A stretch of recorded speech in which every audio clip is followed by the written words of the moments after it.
제가 원래 이 수요 예배 때 이 구원에 관련된 말씀을 잘 전하지를 않습니다.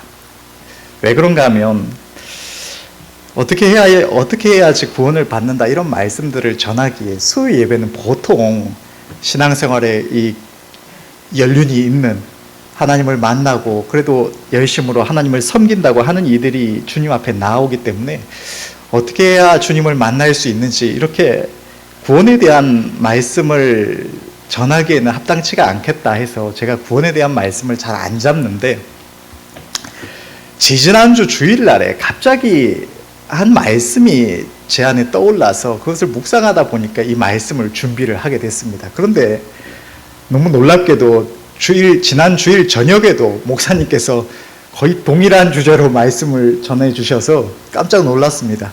하나님께서 어쨌든 이렇게 비슷한 주제로 말씀을 전하게 하신 것은 그만큼 하나님께서 주의 백성들에게 하나님의 선하신 뜻을 밝히 나타내시고 인도하시는 계획이 있으시기 때문인 줄로 믿습니다.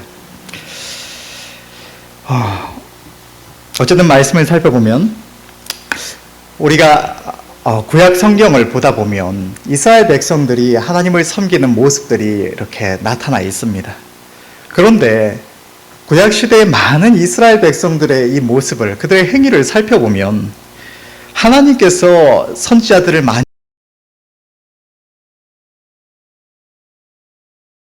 끊임없이 증거하여 주심에도 불구하고 이 이스라엘 백성들이 그 하나님의 말씀을 들을 때에 즉시로 회개하고 순종하는 것이 아니라 오히려 책망의 말씀을 전했다고, 또 이스라엘을 쳐서 재앙을 말했다고, 혹 그 말씀이 자기들 마음에 들지 않는다고 너무나 가볍게 무시하기도 하고 반발하기도 하고, 심지어는 주님 하나님이 보내신 그 선지자들을 때려 죽이기까지 하는 그런 모습들을 우리는 많이 볼 수가 있습니다. 이런 모습들을 보면서 하나님의 말씀을 들을 때에 왜 두려워하지 아니하고, 하나님의 말씀 앞에 겸손히 처하지 아니하고 왜 하나님의 말씀을 이렇게 함부로 대할까? 어떻게 이렇게 가볍게 무시하고 순종하기를 거부할 수 있을까 하는 의문이 들기도 합니다. 그러나 오늘날에 교회 안에 있는 많은 교인들의 모습을 보면 그것이 이상한 일이 아니라는 것을 우리는 또한 발견할 수가 있게 됩니다.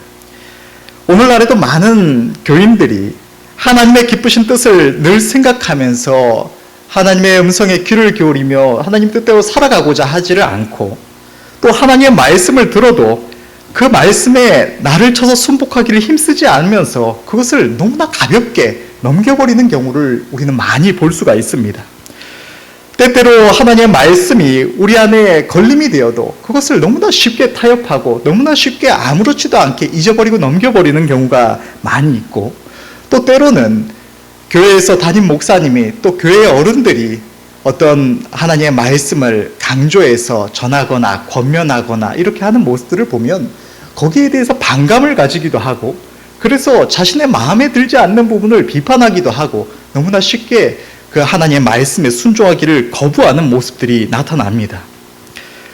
왜 우리는 하나님을 섬긴다고 하면서도 하나님의 말씀을 대할 때에 두려움이 없이 이렇게 행하는 모습들이 많이 나타나는 것일까요? 저는 그 원인이 우리의 구원에 대한 큰 착각에 있다고 생각이 됩니다. 옛 이스라엘의 경우에 율법에 따라서 속죄제의 희생을 통해서 그들의 죄에 대하여 사함을 받는다는 믿음이 있었고, 또한 자신들은 그러한 하나님의 거룩한 법에 의해서 세상 만민 중에 구별된 거룩한 하나님의 백성이라는, 성민이라는 사상을 가지고 있었습니다. 확신을 가지고 있었습니다. 자신들은 세상 만민 가운데 하나님이 택하신 백성이라고 생각했고, 나름대로 하나님을 믿노라 하는 믿음을 가지고 살았기 때문에 전심으로 하나님의 기쁘신 뜻대로 살고자 하지 않아도, 어느 정도 하나님의 말씀에 온전히 순종하지 않고 불순종하여도, 회개치 아니하고 때때로 정욕을 고집하며 살아도 속죄제 희생의 제물을 통해서 용서받을 수 있다는 생각이 있었을 것입니다. 오늘날 우리가 예수님의 보혈로 말미암아 우리의 죄에 대하여 가리우심을 입는다는 확신 가운데 함부로 행하는 것처럼 말입니다. 오늘날의 경우에 종교개혁 이후에 교회 안에서 하나님의 복음과 함께 이 견인의 교리가 강조되어 왔고, 한 번 구원은 영원한 구원이라는 확신이 전 세계 교회 안에 너무나 강하게 자리를 잡았습니다. 우리 교회의 대표적인 신앙 고백서라고 할 수 있는 웨스트민스터 신앙 고백서 17장에도 이러한 성도의 견인에 대한 교리가 고백되고 있는데, 그 교리의 내용을 보면 진정한 신자는 결코 최종적으로 타락할 수 없다고 고백을 합니다. 신자들이 때때로 시험에 들어서 유혹을 받아서 때때로 일시적으로 잘못할 수 있지만, 때때로 교회를 떠날 수도 있지만, 하나님께서 그 안에 내리신 은혜를 거두지 아니하셔서 최종적으로는 반드시 회개하고 돌아와서 구원을 받게 하신다는 것이 이 성도의 견인의 교리입니다.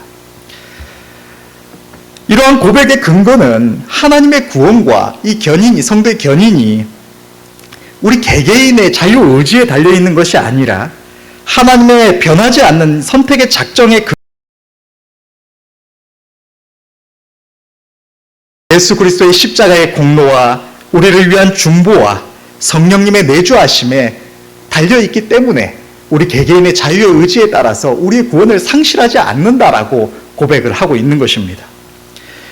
이러한 고백과 교회 안에 자리 잡은 이 성도의 견인의 교리에 따라서 어떤 신학자들은 심지어 이렇게 말을 하기도 합니다. 구원받은 죄 백성들은 죄를 저지를 수가 없다라고까지 말을 하기도 합니다.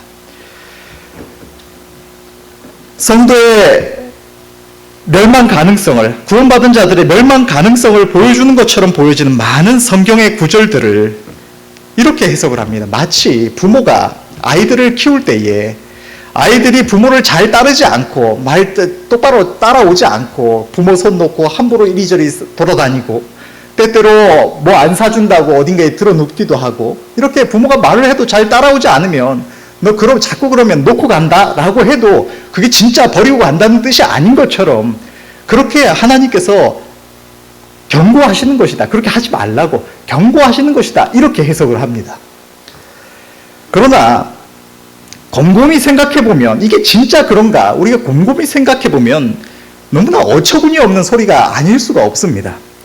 그것은 하나님을 제대로 알지 못하기에 나오는 소리요, 죄인된 인간의 마음에 너무나 탐스러워 보이는 소리에 불과합니다. 만약 하나님의 경고의 말씀을 그런 식으로 해석하여 받아들일 수 있다면 너무나 당연하게도 반대의 경우도 가능할 것입니다. 성도의 견인의 교리에 강력한 근거가 되는 구절 중에 하나인 빌립보서 1장 6절은 이렇게 기록하고 있습니다. 너희 속에 착한 일을 시작하신 이가 그리스도 예수의 날까지 이루실 줄을 우리가 확신하노라. 이 말씀을 근거로 해서 성도는 구원을 상실하지 않는다, 하나님이 그렇게 하실 것을 확신하기 때문이다 라고 고백을 합니다. 하나님께서 그렇게 말씀하셨기 때문이라고 말을 합니다. 그런데 앞선 하나님의 경고의 말씀들을 마치 부모가 말 안 듣는 아이에게 겁주듯이 하는 것처럼 해석을 할 수 있다면, 이 말씀 또한 부모가 자기 자식이 대단한 능력이 없어도, 의지가 대단치 않고 성품이 바르지 않아도 야 너는 성공할 거야, 너는 잘 될 거라고 내가 확신해 라고 하는 것처럼 그렇게 말을 했다고도 해석을 해버릴 수가 있지 않겠습니까? 그러니까 이러한 해석이 자기 마음대로 이렇게 인간의 생각을 집어넣어서 해석하는 이 해석은 어리석은 우리의 생각일 뿐이요, 우리의 죄된 마음에 합당한 해석일 뿐이라는 것입니다. 뿐만 아니라 견인의 교리에 대한 절대적 근거가 되는 하나님의 작정 또한 그것을 우리가 이 세상에서 알 길이 전혀 없습니다.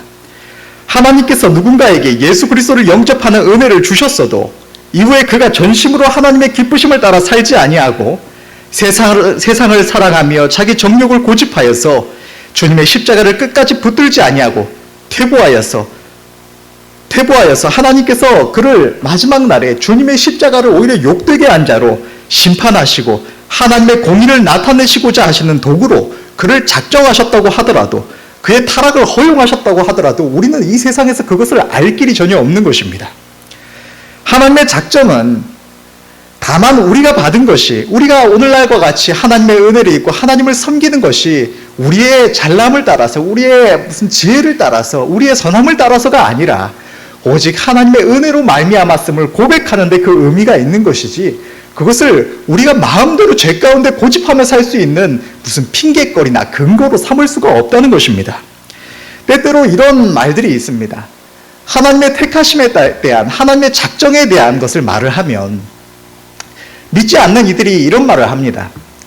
하나님께서 누군가를 택하셔서 구원을 받는다면 그것은 변치 않는 것이 아니냐. 만세전에 하나님이 태초에 택정하신 대로 되어질 것이라면 내가 지금 하나님을 안 믿어도 하나님이 택하신 자라면 결국은 하나님께로 돌아와서 구원을 받을 것이고, 내가 믿어도 하나님이 택하신 자가 아니라면 어차피 지옥 갈 텐데 내가 뭐하러 지금 이렇게 예수님을 믿겠느냐, 이런 말들이 때때로 나옵니다. 만약 하나님의 작정에 대한 것이 이런 식으로 해석이 된다면, 내가 하나님의 구원을 받았으니까 하나님 작정하신 자니까 나는 절대로 멸망치 않는다라고 해석을 할 수 있다면 반대의 경우도 얼마든지 가능하다는 것입니다. 이런 예에서 또 그렇고, 우리의 신앙생활에 있어서도 만약에 정말로 우리의 모든 것이 하나님의 작정하신 대로 될 것이니까 우리는 아무렇게나 해도 된다는 우리의 죄의 핑계거리로 삼을 수 있는 근거가 된다면, 우리는 성화의 이 인내를 겪을 필요도 없고 하나님의 말씀에 순종한다고 애를 쓸 필요도 없습니다. 결국은 하나님의 작정하신 대로 될 것이기 때문입니다. 그러나 우리가 분명히 아는 것은 그렇지 않다는 것입니다. 하나님의 작정은 다만 하나님의 은혜를 고백하며 우리에게 주신 은혜로 인하여 영광을 하나님께 돌림에 그 의미가 있다는 것을 우리는 기억해야 할 줄로 믿습니다. 하나님의 작정은 분명히 있지만 우리 인생은 절대로 그것을 핑계나 방탕한 삶을 위한 근거로 삼을 수가 없는 것입니다. 그러므로 우리는 어떻게든 죄된 자유를 얻고자 할 것이 아니라 하나님의 기쁘신 뜻이 어디에 있는지를 하나님의 말씀과 성령의 인도하심을 따라서 밝히 살펴야 할 줄로 믿습니다. 북이스라엘 왕 아합의 때에 이스라엘의 선지자가 많았지만 하나님의 뜻을 제대로 전했던 이는 미가야 한 사람뿐이었던 것처럼, 또 성경에 수많은 선지자들이 사역했던 상황들을 보면 정말로 많은 선지자들이 있었지만 그 가운데 하나님의 참된 뜻을 전하는 이들이 극소수였음을 우리는 발견을 할 수가 있습니다. 이스라엘은 오늘날로 치자면 교회입니다. 중세 카톨릭을 우리가 벗어났다고, 종교개혁을 통해서 초대교회의 모습으로 돌아가고자 했다고 해서 이제는 온 교회 안에서 하나님의 참된 뜻이 온전하게 밝히 증거되고 그것을 공공의 의견으로 인정되는 것도 아닙니다. 오늘날 우리가 보다시피 자유주의가 판치고 인본주의가 판치고 하나님을 섬기는 우리의 믿음 또한도 너무나 쉽게 오염시켜 가려는 모습들이 수도 없이 일어나고 이미 그러한 움직임에 많은 교회들이 넘어갔음을 우리는 너무나 쉽게 발견할 수가 있는 것입니다.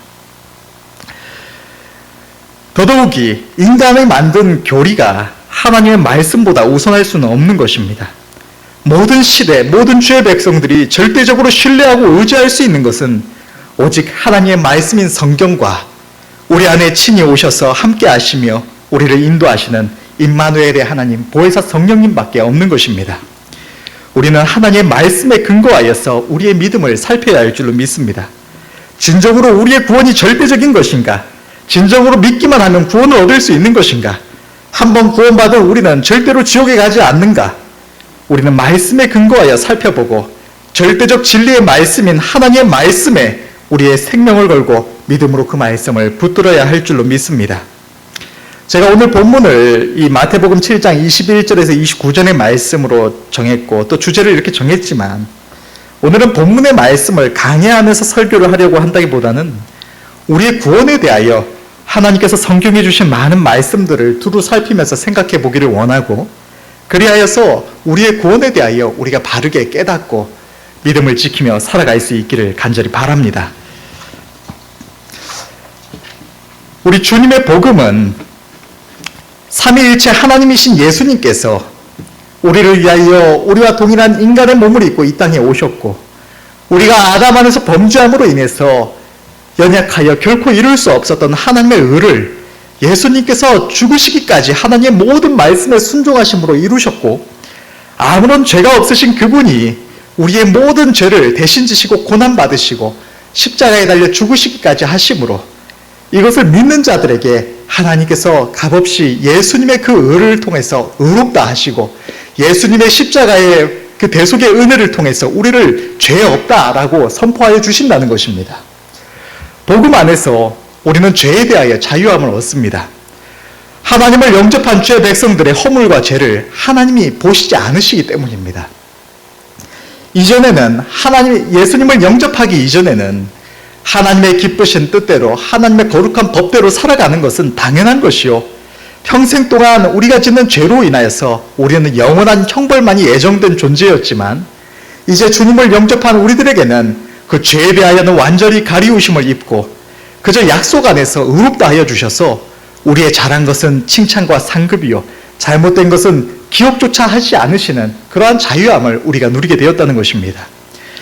이러한 복음으로 인해서 영원한 지옥의 형벌에서 구원받은 우리가 처음 주님을 영접할 때의 고백처럼, 우리가 회개하고 주님을 나의 주로 모셔드릴 때의 우리의 고백처럼 자기 자신을 위하여 사는 이 죄된 삶, 육신대로 사는 옛 삶은 이제 주님과 함께 십자가에 못 박고 나를 위하여 생명을 내어주신 주님을 위하여 전심으로 살아가며 나를 용서하시고 살아가신 하나님의 뜻 앞에 철저히 순복하면서 하나님의 영광을 위하여 살아가야 하는데, 우리 주 예수 그리스도의 보혈로 말미암은 하나님의 은혜의 복음마저도 우리의 죄로 인하여 왜곡되고 그것을 육신의 기회로 삼으려는 죄된 생각이 우리 안에 끊임없이 들어오는 것입니다.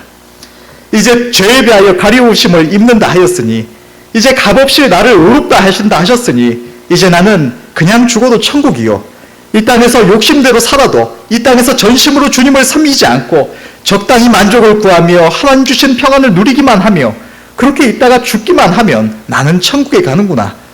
비록 전심으로 하나님의 기쁘심을 위하여 살지 않아서 상급은 많이 없을지라도 어쨌든 지옥은 아니라 천국 아닌가.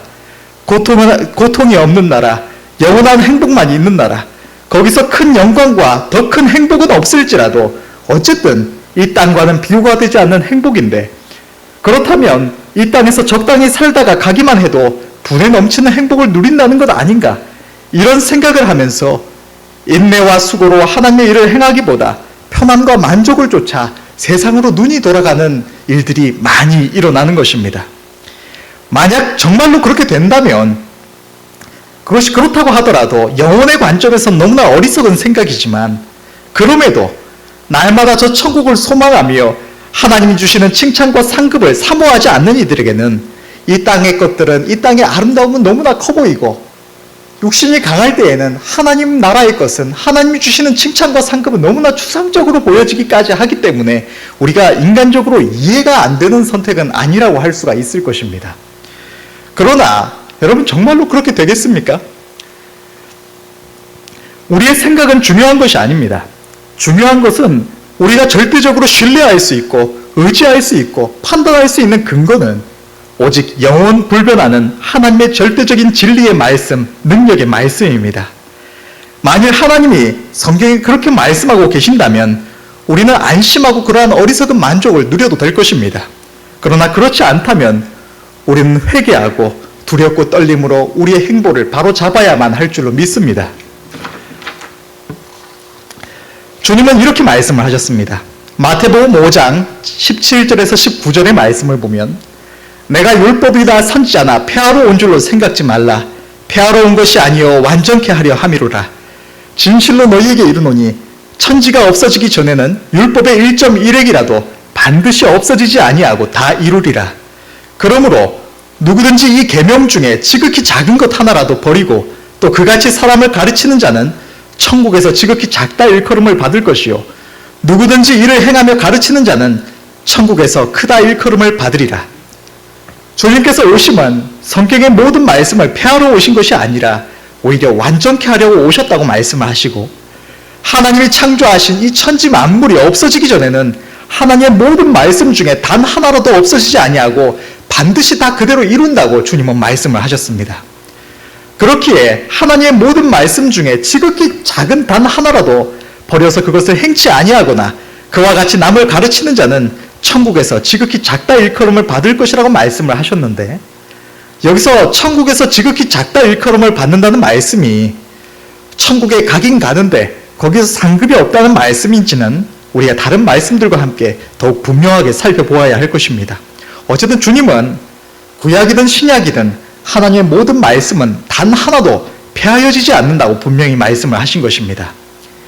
예수님께서 하신 이 말씀만이 아니라 하나님께서는 구약 성경의 이사야서의 말씀을 통해서도 하나님의 입에서 나온 모든 말씀은 헛되이 돌아가지 아니하고 하나님의 보낸 일에 형통하여 그것을 다 이룬다고도 분명하게 말씀을 하셨습니다. 그러므로 우리는 성경의 모든 말씀을 단 한 말씀도 가벼이 넘겨서는 안 될 줄로 믿습니다.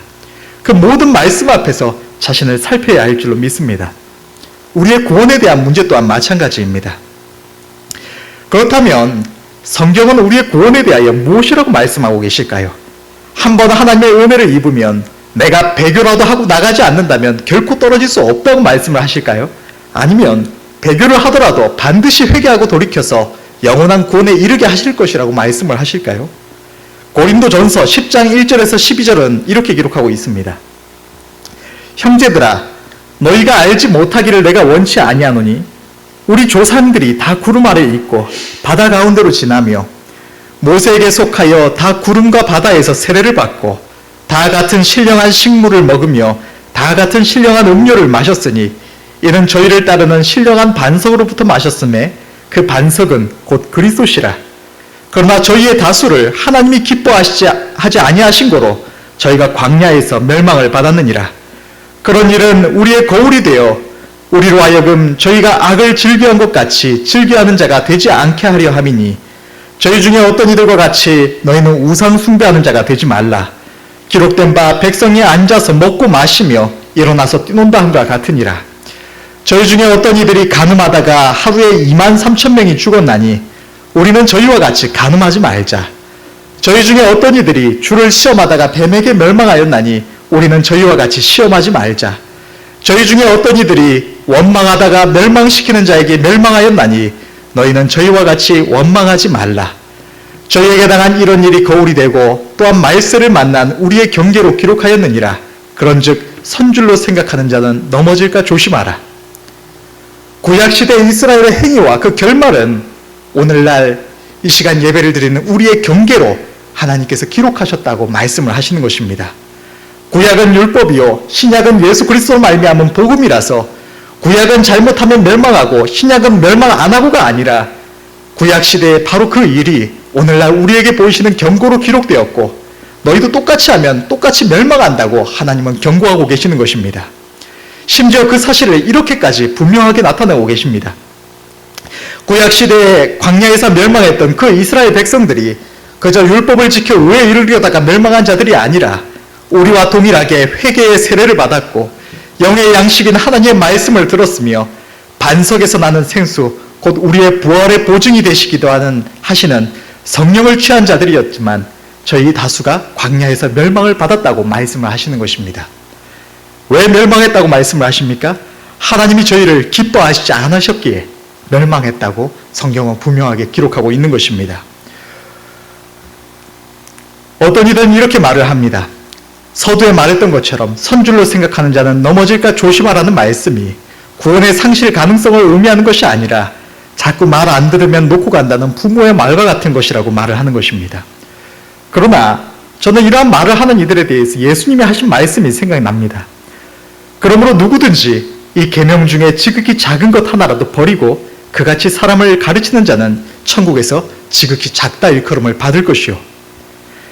진리의 지식이 밝지 않은 많은 교회들에서는 그것을 밝게 잘 알지 모를지라도 우리는 하나님을 믿노라 하면서 믿음을 저버리고 믿음대로 살지 않는 것, 그것이 우상숭배요. 하나님보다 세상의 아름다움을 즐거워하며 육신의 만족과 세상의 일을 도모하는 것이 거기에 마음 쏟는 것이 간음이요. 자기 하나님을 불신하며 감사치 아니하고 원망하며 불평하는 것이 하나님을 시험하는 일임을 우리는 알고 있습니다. 하나님은 바로 그러한 일들로 인해서 우리와 같은 은혜를 입은 자들이, 우리와 같은 구원에 이른 자들이 멸망했노라고, 너희는 그렇게 되지 않도록 조심하라고 말씀을 하시는 것입니다. 또 구약 성경의 에스겔서의 말씀 또한 이 일을 분명하게 나타내고 있습니다. 에스겔서 33장 11절에서 16절의 말씀을 보면 이렇게 기록을 하고 있습니다. 주 여호와의 말씀에 나의 삶을 두고 맹세하노니 나는 악인의 죽는 것을 기뻐하지 아니하고 악인이 그 길에서 돌이켜 떠나서 사는 것을 기뻐하노라. 이스라엘 족속아 돌이키고 돌이키라. 너희 악한 길에서 떠나라. 어찌 죽고자 하느냐 하셨다 하라. 인자야 너는 내 민족에게 이르기를 의인이 범죄하는 날에는 그 의가 구원치 못할 것이요 악인이 돌이켜 그 악에서 떠나는 날에는 그 악이 그를 엎드러뜨리지 못할 것인즉 의인이 범죄하는 날에는 그 의로 인하여는 살지 못하리라. 가령 내가 의인에게 말하기를 너는 살리라 하였다 하자. 그가 그 의를 믿고 그 의를 스스로 믿고 죄악을 행하면 그 모든 의로운 행위가 하나도 기억되지 아니하리니 그가 그 지은 죄악 중 곧 그 중에서 죽으리라. 가령 내가 악인에게 말하기를 너는 죽으리라 하였다 하자. 그가 돌이켜 자기 죄에서 떠나서 법과 의대로 행하여 전당물을 돌어주며 억탈물을 돌려보내고 생명의 율례를 준행하여 다시는 죄악을 짓지 아니하면 그가 정령 살고 죽지 않을지라. 그의 본래 범한 모든 죄가 기억되지 아니하리니 그가 정령 살리라. 이는 법과 의를 행하였음이니라 하라. 이 에스겔서의 말씀은 복음의 본질을 더 분명하게 나타내고 있습니다. 성경은 완전한 의인은 예수님 한 분뿐이라고 기록을 하고 있습니다. 본질적으로 이 땅에 태어나서 살아가는 모든 아담의 후손들은 아담 안에서 이미 범죄하였기 때문에 나면서부터 죄책과 오염을 가지고 태어나고 평생을 살아가면서 그 오염된 마음을 따라 죄를 짓습니다. 그렇기 때문에 본질적으로 하나님의 의로운 법대로 온전히 살아갈 수가 없는 존재인 것입니다. 예수님은 하나님이심에도 성령으로 말미암아 이 땅에 친히 오셔서 이러한 연약한 우리를 위하여 온전한 의를 이루어 주셨고 그렇기에 우리의 온전한 의가 되실 수가 있으셨던 것입니다. 성경에서 의인이라고 칭하는 것은 예수님처럼 온전한 의를 가진 자들이 아니라 대표적인 예시로 노아와 롯 같은 인물들로 그들은 하나님을 경외하며 하나님의 뜻대로 겸손히 살아가는 주의 백성들을 의미를 하고 있습니다. 그들은 옛 시대의 구원의 백성들이었습니다. 보다 정확하게 생각해 보자면 창세 이래 예수 그리스도의 복음 외에는 구원의 길이 없기 때문에 아담과 하와로부터 예수님의 공생애 이전까지 하나님께서 의롭다 하신 모든 이들 또한 우리와 같은 복음 안에서 의롭다 하심을 얻은 자들이라고 할 수가 있는 것입니다. 그런데 하나님은 그 의인을 향해서 복음 안에서 말씀하시는 것처럼 네가 살리라 말씀을 하셨더라도 그 의인이 그 주의 백성들이 그 하나님이 주시는 의를 자신이 믿고 그것을 인하여 죄를 지으면 그걸 믿고 죄를 지으면 그 의로 인하여 살지 못하리라. 그가 반드시 죽으리라. 하나님은 말씀하시는 것입니다.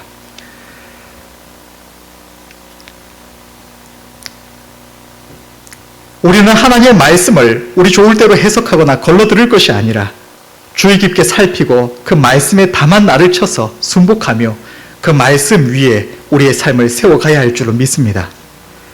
그렇다면 우리가 어떻게 하여야 온전한 구원의 백성으로서 담대함을 얻고 복음 안에서 주시는 이 평안을 누리며 살아갈 수가 있을까요? 그 정답 또한 성경에 분명하게 기록이 되어 있습니다. 우리는 그저 재미있는 이야기처럼 가벼이 생각하고 넘어갈 수 있는 예수님의 비유의 말씀을 두 부분 살펴보면 이렇게 기록을 하고 있습니다. 마태복음 13장 44절은 천국은 마치 밭에 감추인 보화와 같으니 사람이 이를 발견한 후 숨겨두고 기뻐하여 돌아가서 자기의 소유를 다 팔아 그 밭을 샀느니라. 마태복음 13장 45절 46절은 또 천국은 마치 좋은 진주를 구하는 장사와 같으니 극히 값진 진주 하나를 만남에 가서 자기의 소유를 다 팔아 그 진주를 샀느니라. 여러분, 두 말씀의 공통점이 무엇일까요? 지극히 귀하고 아름다운 무언가를 얻기 위해서 어떤 이가 자신의 모든 소유를 다 팔아서 그것을 얻었다는 것입니다. 주님은 왜 하필이면 모든 소유를 다 팔아서 그것을 샀다고 말씀을 하실까요? 차라리 좀 부유한 자였다면, 차라리 좀 여유가 있는 자였다면 자기 재산 중 얼마를 팔아서 그 아름다운 것을 취했다고도 기록할 수 있었을 것입니다. 그런데 왜 주님은 하필이면 자기의 모든 것을 다 팔아야 살 수 있는 그런 가난한 자를 비유로 들어서 말씀을 하신 것일까요? 그것은 천국이 바로 그런 곳이기 때문입니다. 나의 삶의 일부로 세상 것도 취하여 누리고 나의 삶의 일부로 천국도 취할 수 있는 만만한 것이 아니라 자신의 모든 것을 내어드리기까지 저 영원한 나라를 얻기를 소원하는 자들만이 얻을 수 있는 나라가 저 천국이기 때문에 주님은 이렇게 비유를 하신 것입니다. 우리의 세상 것을 추구하는, 세상의 아름다움을 짝하고자 하는 우리를 제하지 않으면, 하나님의 영광과 기쁘심을 위하여 살아가며 저 천국의 소망만을 바라보며 살아가지 않으면 아무도 저 천국을 얻을 수가 없기 때문에, 동시에 두 가지를 짝할 수 없기 때문에 주님은 이렇게 말씀을 하시는 것입니다. 주님이 이 말씀만 하시고 계실까요? 고린도 후서 5장 15절은 이렇게 기록하고 있습니다. 저가 모든 사람을 대신하여 죽으심은 산자들로 하여금 다시는 저희 자신을 위하여 살지 않고 오직 저희를 대신하여 죽었다가 다시 사신 자를 위하여 살게 하려 함이니라.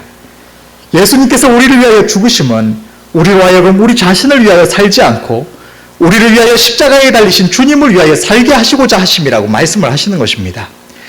예수님께서 그렇게 하시고자 하셨으나 그렇게 살지 않아도 어쩔 수 없고 천국을 얻는 데는 문제가 없다는 말씀을 하고 계시는 것일까요?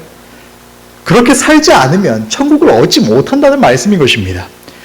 우리는 어리석어서 실수하는 경우가 있지만, 우리는 무언가를 뜻대로 하지 못하는 경우가 많이 있지만, 하나님의 모든 뜻은 그 뜻을 이루매 결코 실수가 없는 것입니다.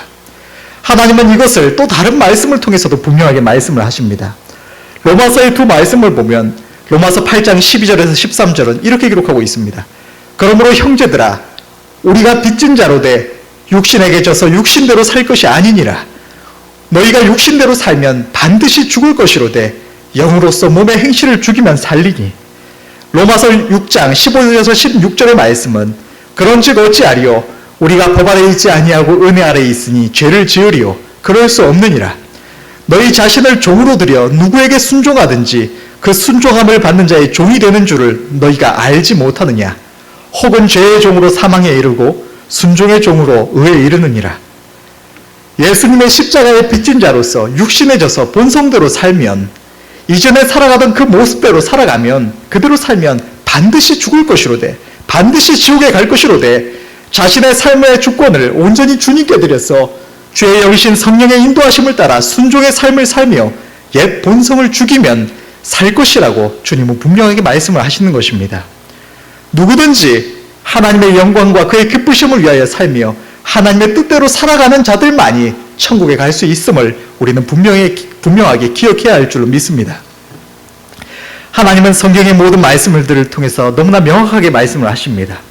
구원받았다고, 회개하고 인격적으로 주님을 만나서 그분을 한 번 자신의 주로 영접했다고, 나는 이제 천국 간다고 그 의를 믿고 함부로 죄 가운데 살면 반드시 멸망한다고 말씀을 하시는 것입니다. 누구든지 자신의 모든 삶을 주를 위하여 드리지 아니하면, 누구든지 하나님의 영광을 위하여 살지 않으면 아무도 천국에 갈 수가 없는 것입니다. 아무런 흠과 티가 없이 철저하게 의롭게 살며 하나님의 뜻에 조금의 거스름도 없이 살아가야 한다는 말씀은 아닙니다. 그것은 죄인된 우리에게는 불가능한 일입니다.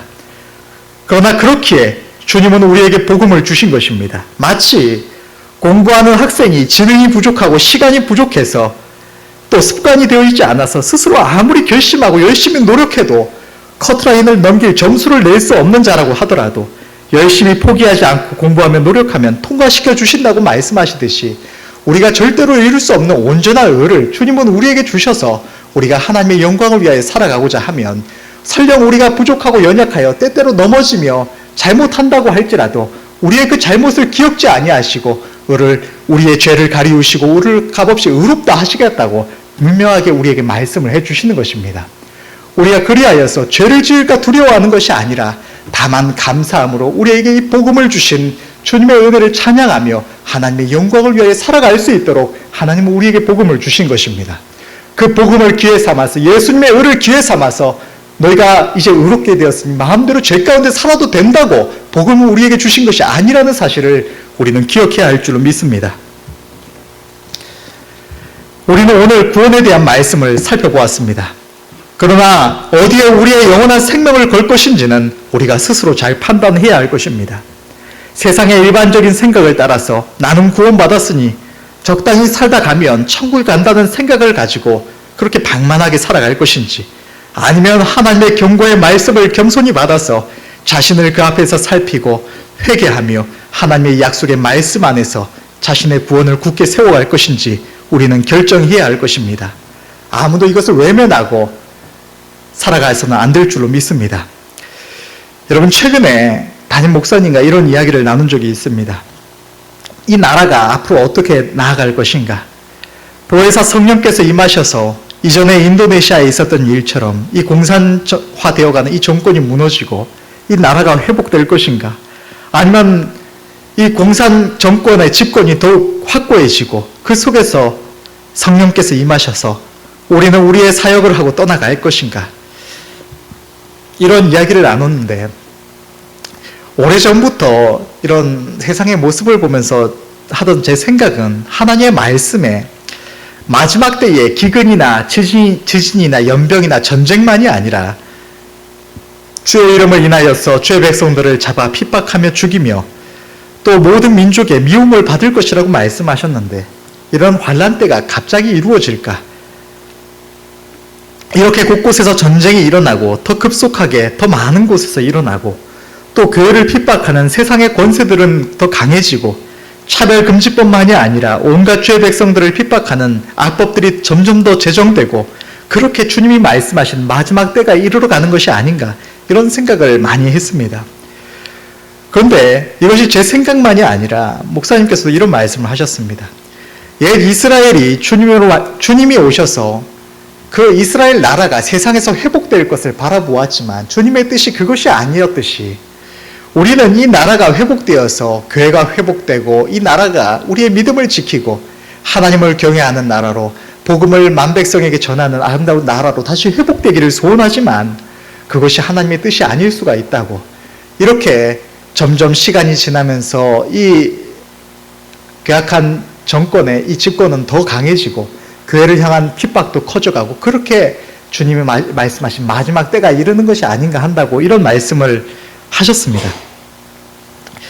그리고 주님이 말씀하신 이 7년 대환란의 때도 그렇게 우리 가운데 임하여 올 것이라는 그런 이야기를 나누었는데 우리의 계산대로라면 주님이 한 세대를 꽉 채워 오셔도 7년 대환란을 제외하면 13년뿐이고 주님이 그것보다 빨리 오신다면 우리 앞에는 그보다 더 적은 시간이 놓여 있을 뿐입니다.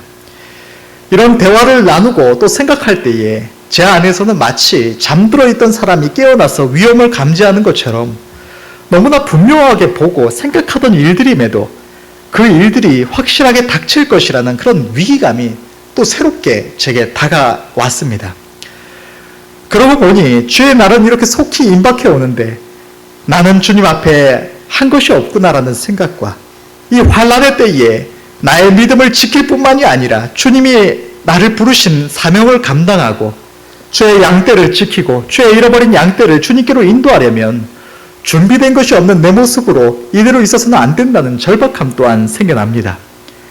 그 날이 길어지면 아무도 구원받을 자가 없을까 하여서 주님이 속히 오신다던 7년 대환란의 기간 동안 우리가 대단한 사역을 할 수가 있을까요?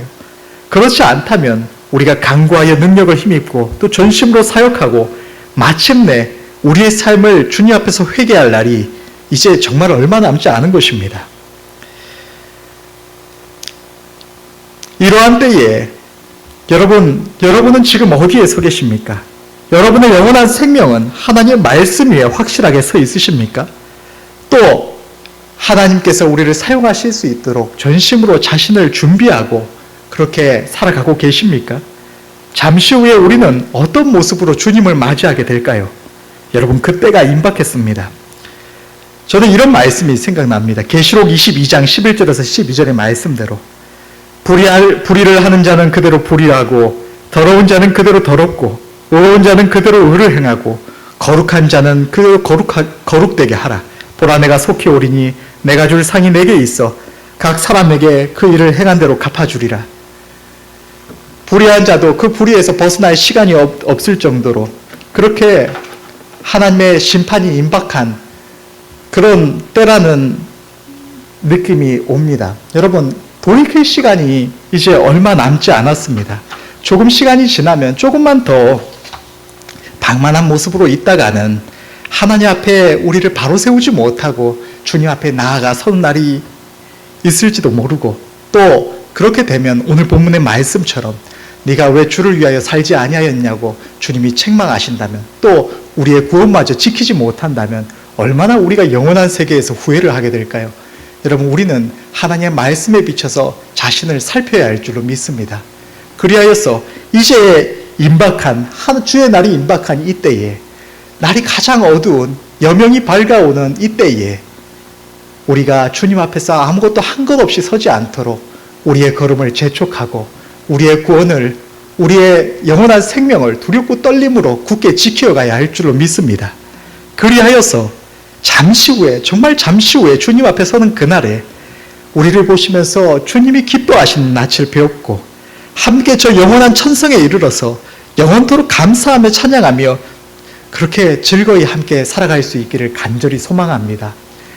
이 땅에서 우리가 구원받았다고, 은혜 입었다고 그렇게 믿고 자신을 방탕하게 방임하고 있다가 멸망치 않도록 하나님 앞에 자신을 살필 수 있는 은혜가 저와 여러분들 모두에게 있으시기를 간절히 바랍니다. 기도하겠습니다.